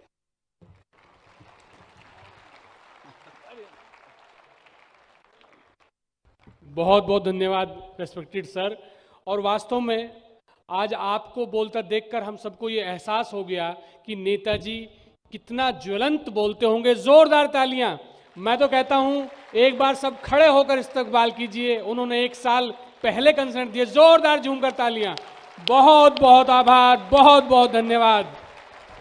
आज हम गदगद हैं आपके सानिध्य में. ये सभागार आपने आज गदगद कर दिया सर. हम बहुत आभारी हैं आपके. दिल से हम आभार व्यक्त करते हैं. जोरदार तालियां एक बार फिर.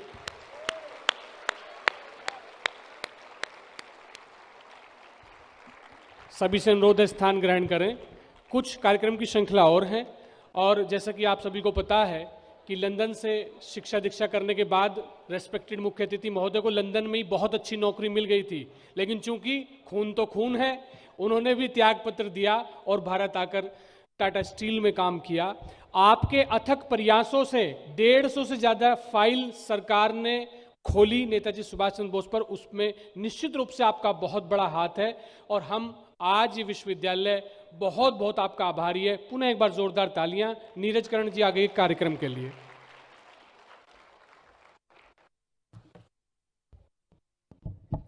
चंद्र कुमार बोस जी का बहुत बहुत धन्यवाद.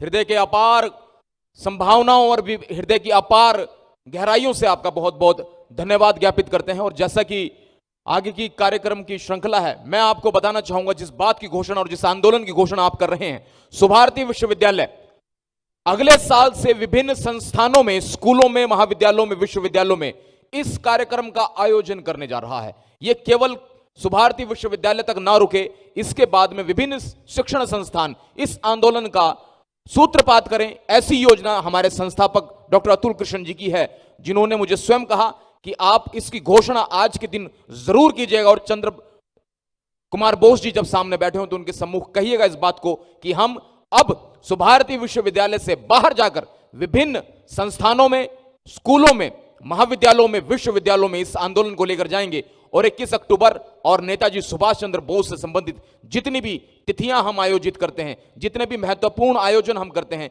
उनका आयोजन बाहर के संस्थानों में होगा. और आपके सहयोग से यह कार्य जरूर होगा. आप सभी इस आंदोलन में हम सारे साथ में जुड़ें और इसमें अपनी आहुति, इस यज्ञ में अपनी आहुति जरूर दें. आगे के कार्यक्रम से आपको जोड़ रहा हूं और मैं निवेदन करता हूं तमाम गणमान्य अतिथियों को कि वो मंच पर आ जाएं, क्योंकि अब उन विद्यार्थियों को अवार्ड देने का समय है जिन्होंने फिजिकल एजुकेशन मतलब विभिन्न खेल प्रतियोगिताओं में स्पंदन. चंद्र कुमार बोस जी, 1 हफ्ते से यह पूरा का पूरा सप्ताह हम मनाते हैं स्पंदन महोत्सव के रूप में, सुभारती वीक के तौर पर. तो अब उनको सम्मानित करने का समय है. मैं निवेदन करता हूं आपसे, मैं निवेदन करता हूं मैडम उषा जी से, मैं निवेदन करता हूं अपराजिता जी से, मैं निवेदन करता हूं कुलाधिपत्या और हमारे कुलपति महोदय से कि वो मंच पर आएं. और मैं एक क्रम से नाम लेना शुरू करूंगा और आप सभी उन विद्यार्थियों को सम्मानित कीजिएगा जिन्होंने खेल प्रतियोगिताओं में पदक हासिल किए हैं. उनको सम्मानित आपके करकमलों से किया जाएगा. तो ये सौभाग्य की बात हम सबके लिए होगी. मेरा निवेदन है अमरजीत साहब से भी, वो भी इस क्रम में हमारे साथ में जुड़े. विशिष्ट अतिथि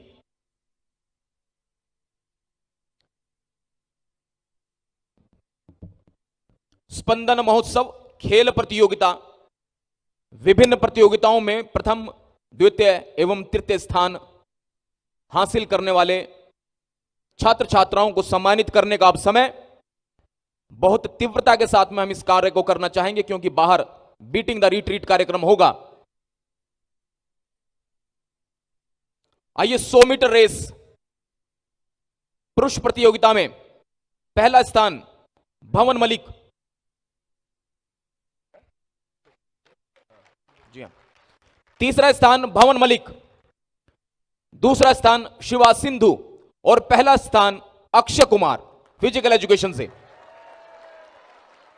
तीसरा स्थान भवन मलिक, दूसरा स्थान शिवा सिंधु और पहला स्थान Akshay Kumar. 100 metre race physical education.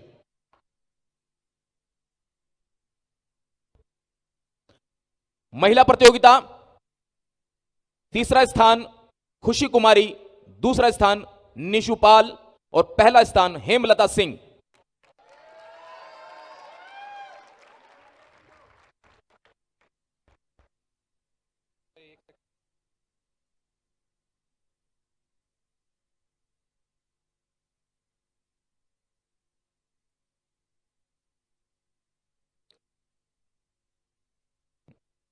दो 200 मीटर रेस की घोषणा कर रहा हूं।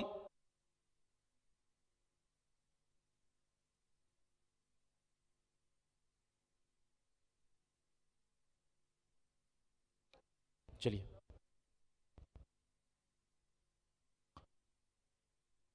आपके सम्मुख 100 मीटर रेस विमेन प्रतियोगिता तीसरा स्थान खुशी कुमारी, निशुपाल, हेमलता सिंह, पहला स्थान।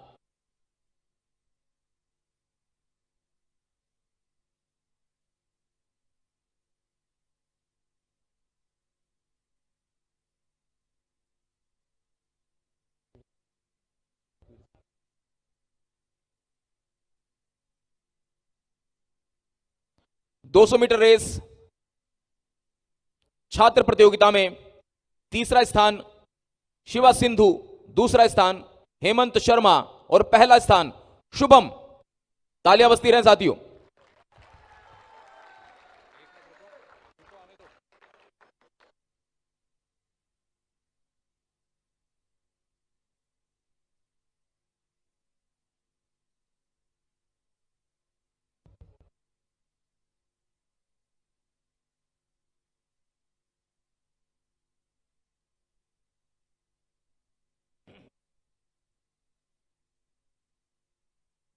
दो 200 मीटर महिला प्रतियोगिता में तीसरा स्थान दीपांशी तोमर, दूसरा स्थान कुमारी आकांक्षा और पहला स्थान काव्या पवार। तालियां बजतियां रहें छात्र छात्राओं। आप जितनी तालियां बजाएंगे अगली बार उतनी ही तालियां आपके लिए।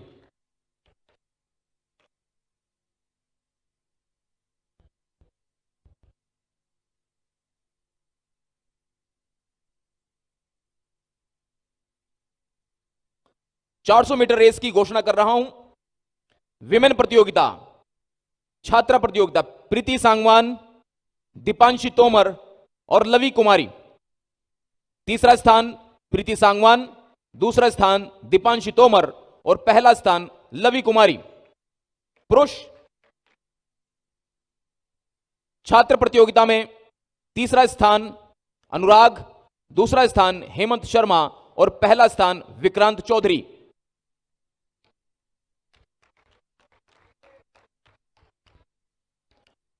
हंसते मुस्कुराते चेहरे के साथ में मंच पर सभी विद्यार्थी। छात्र प्रतियोगिता 400 मीटर रेस अनुराग को थर्ड पोजीशन पर रहे, दूसरा हेमंत शर्मा और पहला विक्रांत चौधरी।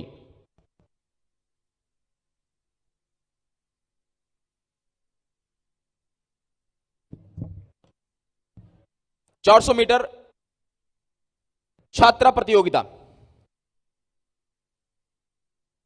तीसरा स्थान प्रीति सांगवान, दूसरा स्थान दीपांशी तोमर और पहला स्थान लवी कुमारी।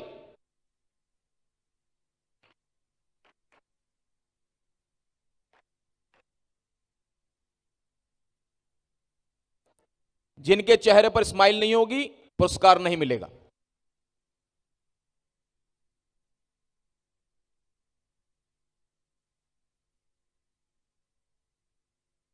चलिए 400 मीटर रेस छात्रा प्रतियोगिता, तीसरा स्थान प्रीति सांगवान मंच पर, दूसरा स्थान दीपांशु तोमर मंच पर हैं और पहला स्थान लवी कुमारी सम्मान हासिल करते हुए चंद्र कुमार बोस जी से।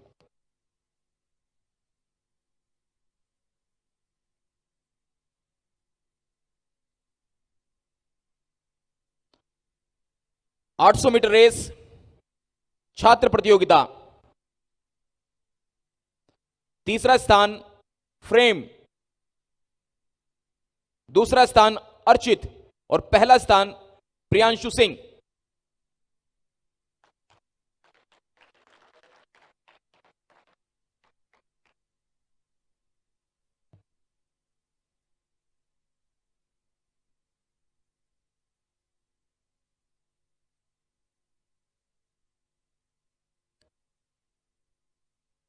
इसमें तीसरा नहीं है। विमेन प्रतियोगिता में 800 मीटर रेस, दूसरा स्थान प्रियंका और पहला स्थान लवी कुमारी।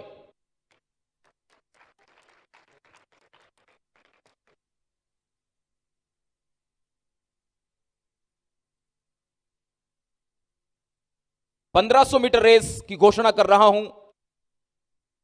छात्र प्रतियोगिता में तीसरा स्थान सुमित कुमार, दूसरा स्थान शुभम ताल्यान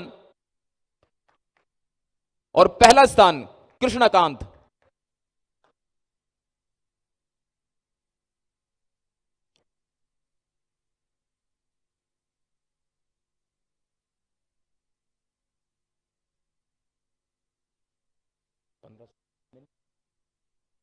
नहीं है।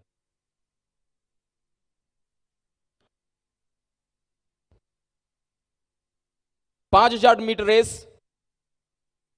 छात्र प्रतियोगिता, तीसरा स्थान मयंक ककरान, दूसरा स्थान प्रवेंद्र और पहला स्थान Sumit Kumar. 5000 metre race.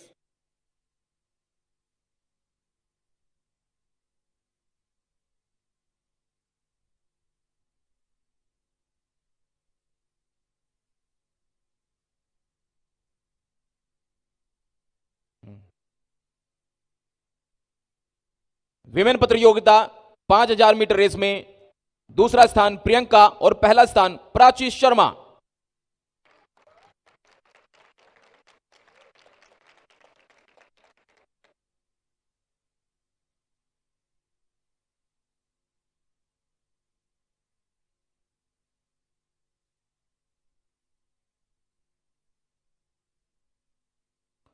Shot put throw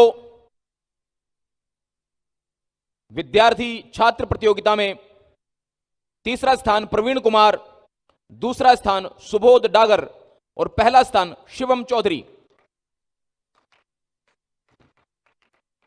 shot put throw छात्र प्रतियोगिता।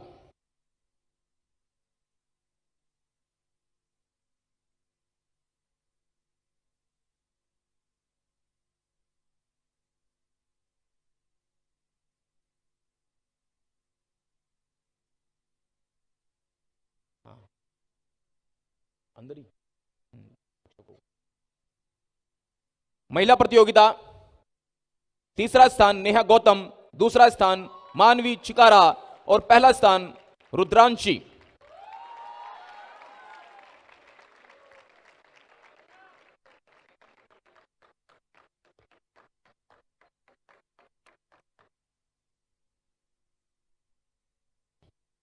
जेवलिन थ्रो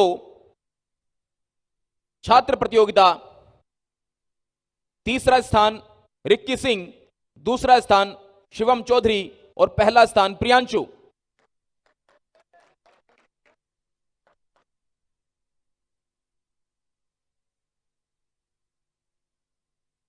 जेवलिन थ्रो छात्र प्रतियोगिता, तीसरा स्थान रिक्की सिंह, दूसरा स्थान शिवम चौधरी और पहला स्थान प्रियांशु।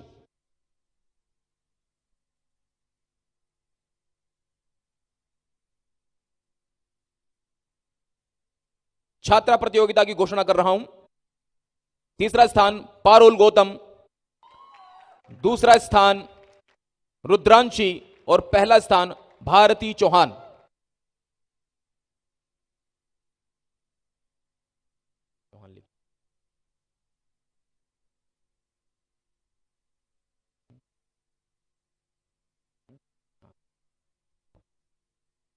भारती चौधरी।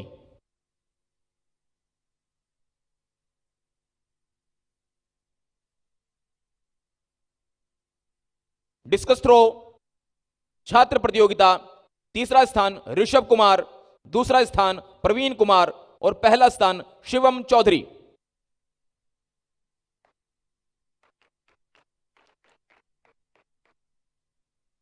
क्या बात है, शिवम ही शिवम।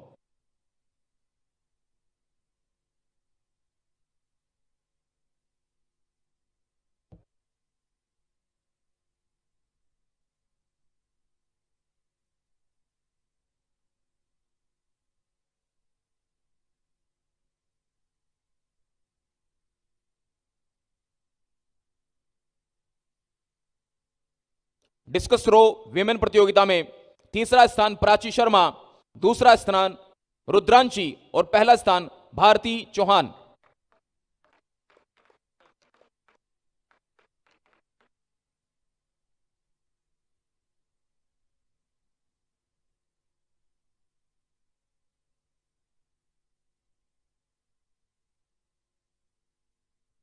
अनाउंस कर दे।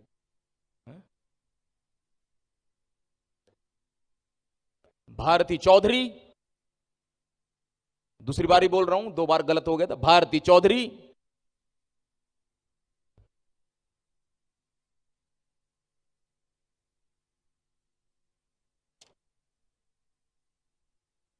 लॉन्ग जंप प्रतियोगिता मेन, तीसरा स्थान सूर्यदेव कुमार, दूसरा स्थान यश और पहला स्थान अभिषेक।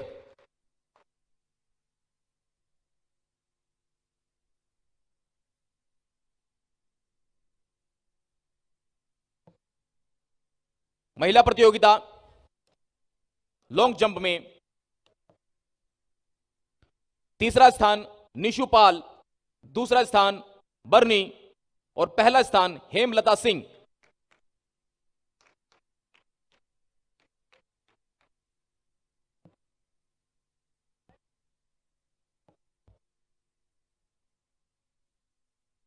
मेरा निवेदन है जो पुरस्कार लें वो दूसरी सीढ़ी से उधर की तरफ से निकल जाएं, मंच के दूसरे छोर से।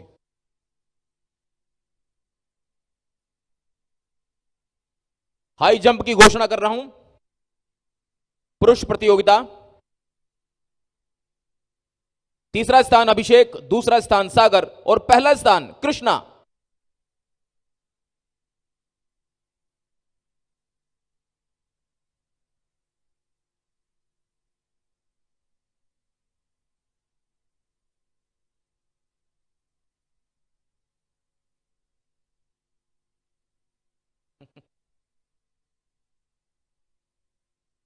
विमेन प्रतियोगिता हाई जंप के दूसरा स्थान बर्नी, पहला स्थान शिवांगी।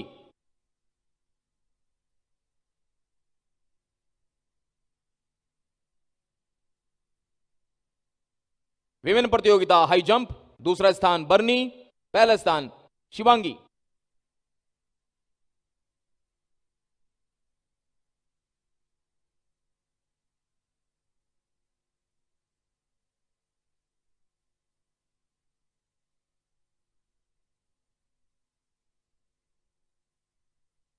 एकल प्रतियोगिताओं की घोषणा है ये। टेबल टेनिस प्रतियोगिता, पुरुष टेबल टेनिस प्रतियोगिता में तीसरा स्थान साहिल त्रिका, दूसरा स्थान दीपक राघव और पहला स्थान यश कटारिया।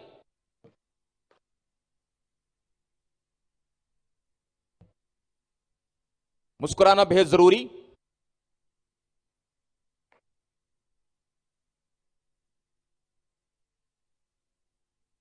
टेबल टेनिस सिंगल प्रतियोगिता छात्रा प्रतियोगिता में तीसरा स्थान प्राची शर्मा, दूसरा स्थान शिप्रा शर्मा और पहला स्थान Kamna Chaudhary.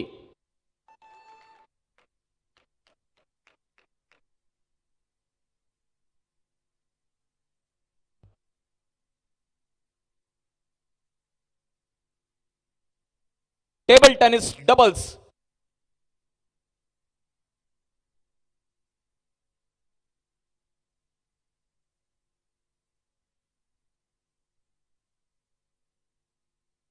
Table tennis doubles छात्र प्रतियोगिता में तीसरा स्थान निशांत एंड कार्तिक, दूसरा स्थान मुकुल कुमार, निखिल लुमना और पहला स्थान यश कटारिया और दीपक राघव।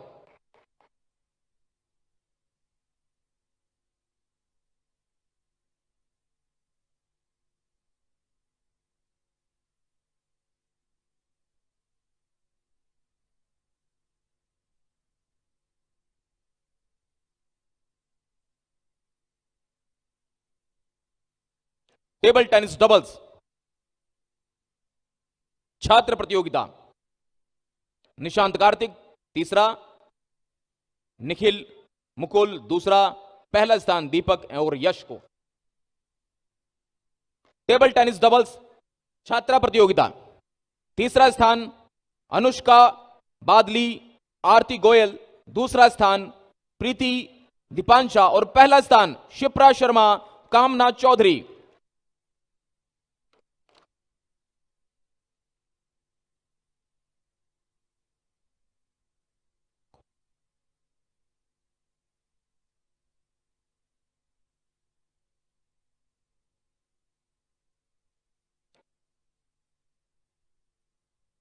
टीम प्रतियोगिताओं का रुख करते हैं।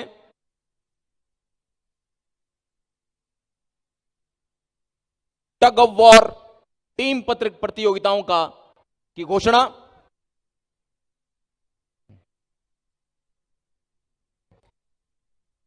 पुरुष प्रतियोगिता के साथ में पूरी टीम मंच पर आएगी और दौड़ते हुए आएगी।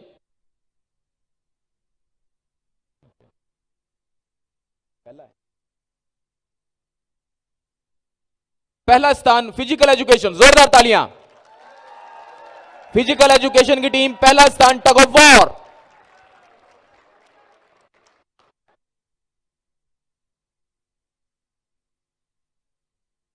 रस्सी खींचो प्रतियोगिता पहला स्थान फिजिकल एजुकेशन।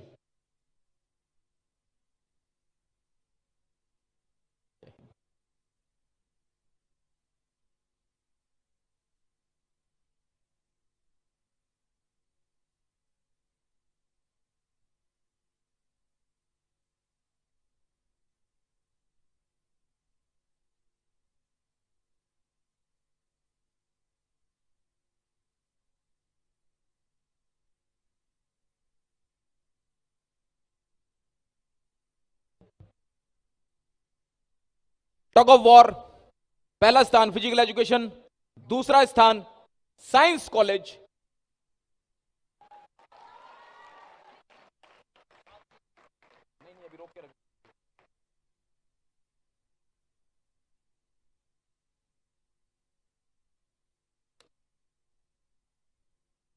पांच पेज हो रहे हैं,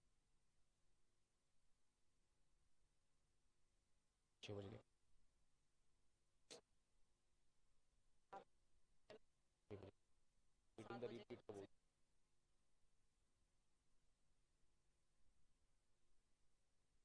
थोड़ा सा स्पीड से करेंगे तो मुझे लगता है कि बाहर का जो कार्यक्रम बीटिंग द रिट्रीट है वो और ज्यादा भव्य हो सकेगा।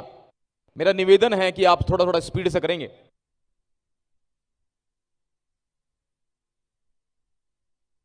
बैठ जाएं।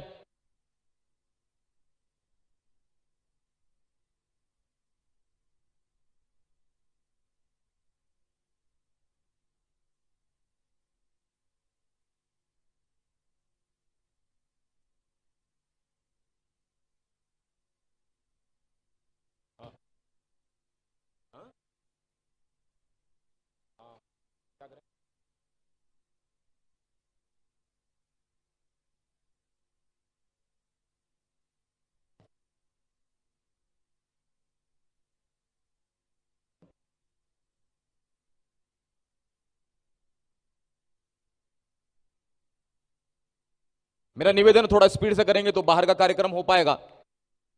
साइंस कॉलेज दूसरा स्थान,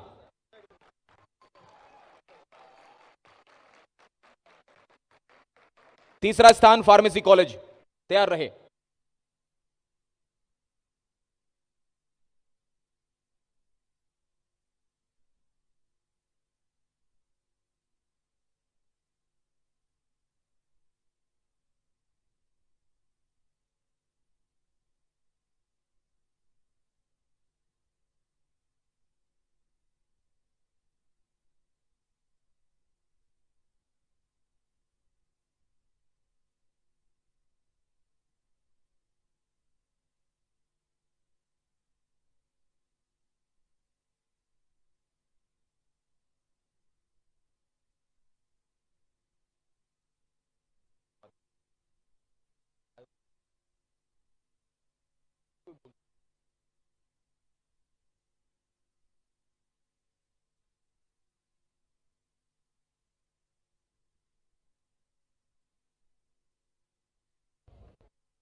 सांस्कृतिक प्रतियोगिताओं में जो घोषणा होगी वो यहां होती रहेगी और हमारे अतिथि गणों के साथ हम बाहर बीटिंग द रिट्रीट का कार्यक्रम करेंगे। मेरा निवेदन है बीटिंग द रिट्रीट कार्यक्रम के आयोजकों से कि वो बाहर की योजना तैयार कर लें, वो बाहर का प्रबंधन कर लें। फार्मेसी कॉलेज स्पीड से, तीव्र गति से मंच की ओर और उतनी ही तीव्रता के साथ में तस्वीर खिंचवाकर बाहर की ओर। टग ऑफ वॉर महिला प्रतियोगिता पहला स्थान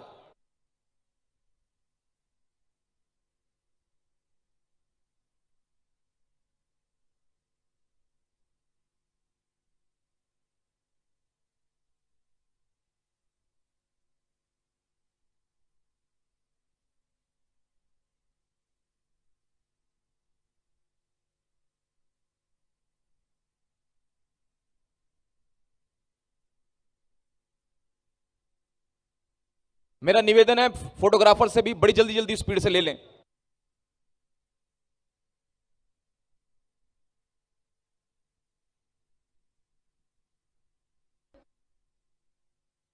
बहुत बहुत धन्यवाद। अगली team physical education tug of war, प्रथम स्थान हासिल करने वाली टीम फिजिकल एजुकेशन।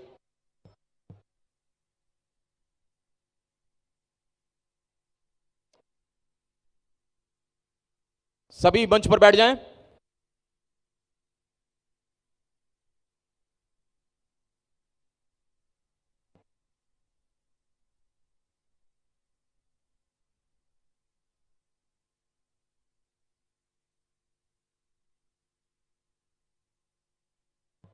मेरा निवेदन है बाहर का जो बीटिंग द रिट्रीट का कार्यक्रम है, खेल प्रतियोगिताओं के बाद उस कार्यक्रम को किया जाएगा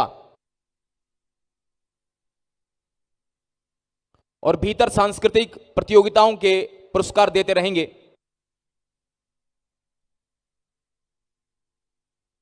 फिजियोथेरेपी कॉलेज, जोरदार तालियां। नेचुरोपैथी कॉलेज, नेचुरोपैथी कॉलेज दूसरा स्थान, नेचुरोपैथी कॉलेज।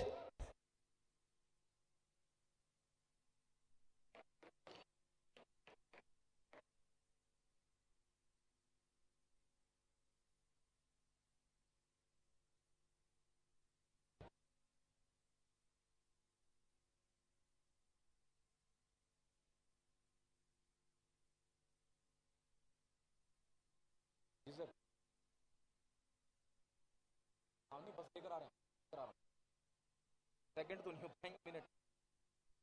अब बस दो तीन प्रतियोगिताएं हो रहा है, उसका घोषणा कर रहा हूं।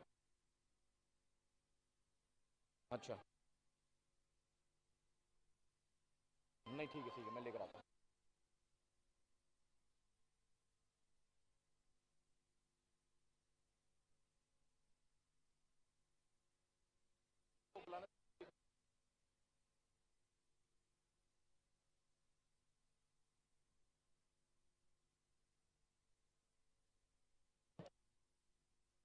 Physiotherapy college third prize.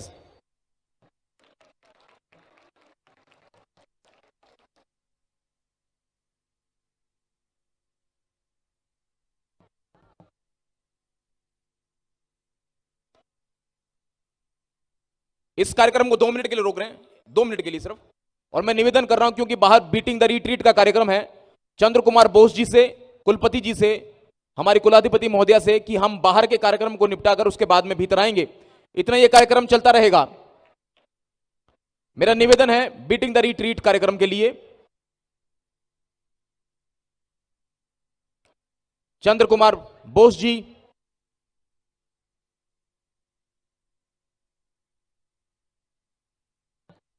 Basketball प्रतियोगिता पहला स्थान फिजिकल एजुकेशन, दूसरा स्थान नेचुरोपैथी कॉलेज, तीसरा स्थान Subharti law college.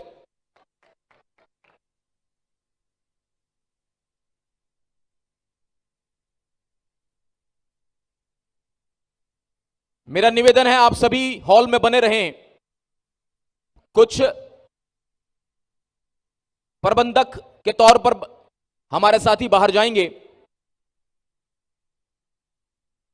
Beating the retreat के कार्यक्रम के लिए चंद्र कुमार बोस जी, हमारे कुलपति जी, चांसलर मैडम, विशिष्ट अतिथि कर्नल त्यागी साहब,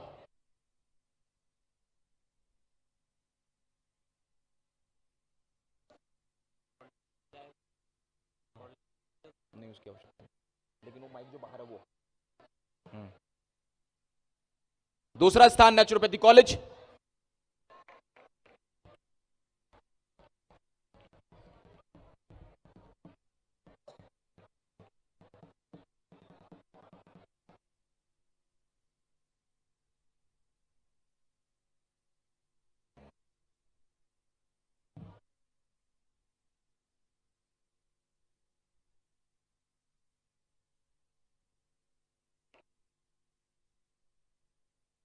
सुभारती लॉ कॉलेज, बास्केटबॉल विभिन्न प्रतियोगिता की वंदे मातरम यही होगा, लेकिन हाँ। मेरा निवेदन है हमारे प्रतिकुलपति महोदय से कि वो मंच पर आ जाएं, हमारे इस क्रम में हमारे साथ शामिल हो जाएं। फिजियोथेरेपी की प्रिंसिपल साहिबा से निवेदन है कि वो मंच पर हमारे साथ में इस क्रम में शामिल हो जाएं। अनुज राज जी हमारे इस क्रम में शामिल हो जाएं।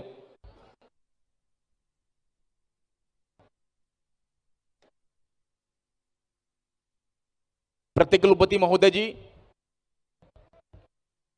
प्रोवीसी डॉक्टर विजय वधावन जी,